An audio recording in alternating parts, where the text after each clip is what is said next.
2592 इतकी लोकसंख्या असलेली कळंब शहरातील इंदिरानगर ही वस्ती. या वस्तीमध्ये गेल्या अनेक वर्षापासून अंगणवाडीचं नामोनिशाण नाही. तो अंगणवाडीत का नाही जात? नाही जात अंगणवाडी. आपल्या अंगणवाडीच नाही आपल्या इथं. कुठं आहे का अंगणवाडी? का नाही आपल्या इथं अंगणवाडी? आता काय माहिती काय कधी करते तर कधी नाही. आता निवडून तर दिलंय म्हणले तर करतो म्हणून आपल्या एकार दिली अंगणवाडी पाहिजे. तुमचं नाव सांगा पूर्ण. माझं शोभा राजेश डोंगरे. इथून किती लांब आहे म्हणलात अंगणवाडी ती? लांब आहे की शिरी गल्लीमध्ये आहे. किती लेकर आहेत त्या अंगणवाडी? मुलं आहेत की आता सगळं तिथलं त्यांचं ती इलाका पुन्हा आपले भेटले जातात काही. मग ते जास्त घेत नाही काय म्हणे ती घ्यायच्या ऐवजी? इथं जास्त जागा पुरत नाही काय नाही. तुमच्या इलाक्यामध्ये करा बघा. 2-3 वेळेस दिदी झालं बाय त्याला 1-1.5 वर्ष झालं. कोण कोण गेलतात? गेलतात लय मोठ्या बाया होत्या. होत्या पटेकरच्या आम्ही वरच्या.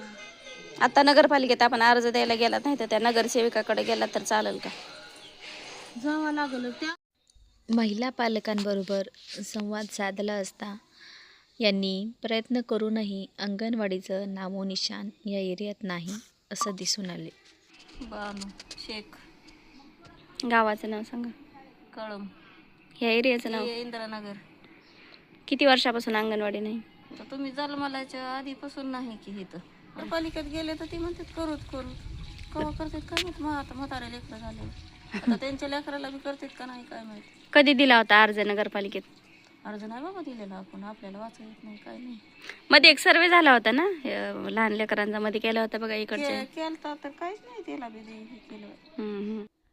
अंगणवाडी नसल्याकारणाने अनेक प्रश्नांना येथील स्थानिक लोकांना सामोरे जावं लागत आहे. मुलांचा पोषक आहार तसेच गरोदर मातांची तपासणी किंवा त्यांचा देखील पोषक आहार असेल, स्तनदा मातांचा पोषक आहार, लसीकरण या सर्व गोष्टींची गरज असेल तेव्हा उपजिल्हा रुग्णालय जे या इंदिरानगर भागापासून 2-3 किलोमीटर अंतरावर आहे, इतक्या दूरवर या लोकांना पायपीट करत किंवा मग स्थानिक शेअरिंग रिक्षा वगैरे करून जावं लागतं. आज जी मुलं इथं खेळत आहेत याच ठिकाणी गेल्या बऱ्याच वर्षापूर्वी एक अंगणवाडी इथं होती असं स्थानिक लोकांनी सांगितलं. बाजूच्या अंगणवाडीत मुलांना या पटसंख्येमुळे प्रवेश मिळत नाही. त्यामुळे येथील मुलांना पोषण आहार, आरोग्य तपासणी आणि इतर सर्वच गोष्टीपासून वंचित राहावं लागत आहे. मुलांची सुरक्षा आणि काळजीचा मुद्दा बघता नगरपालिकेने लवकरात लवकर या वस्तीमध्ये अंगणवाडी उपलब्ध करून द्यावी असं पालकांचं म्हणणं आहे. मग काय म्हणले ती म्हणते तिकडं झोपडपट्टीला करा तुमची. माझ्या कशी लय लेकरं इकडचे सांभाळाय होत नाही. इथून किती लांब आहे ती अंगणवाडी? ती लय लांब आहे की.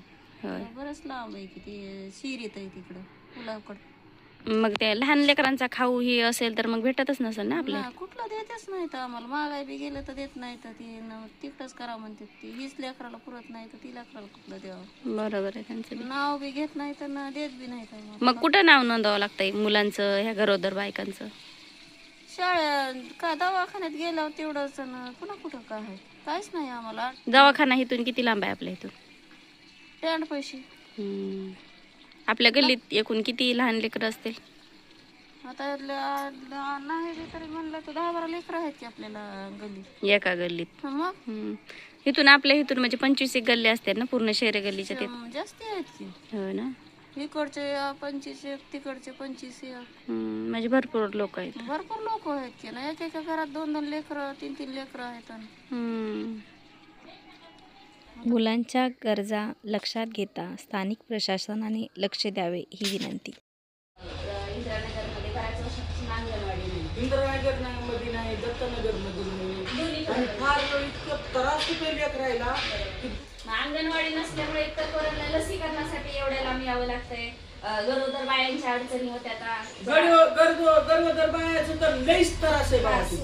म्हणजे त्यांना खाऊ नाही, कुठलं अंगणवाडीच नाही, बालवाडीच नाही तर त्यांना पुढचं तर काय. सेविका यांच्याबरोबर मुलाखत केली आणि इंदिरानगर भागातील अंगणवाडीविषयीचा एक छोटासा संवाद त्यांच्याबरोबर साधण्यात आला. अतिशय सकारात्मक पद्धतीनं संवाद आज झाला होता. तसेच या संदर्भात महिलांची बैठक घेऊन एक निवेदन तयार केले. ते निवेदन नगरसेविका मॅडम यांच्याकडे चर्चा करून देण्यात आले.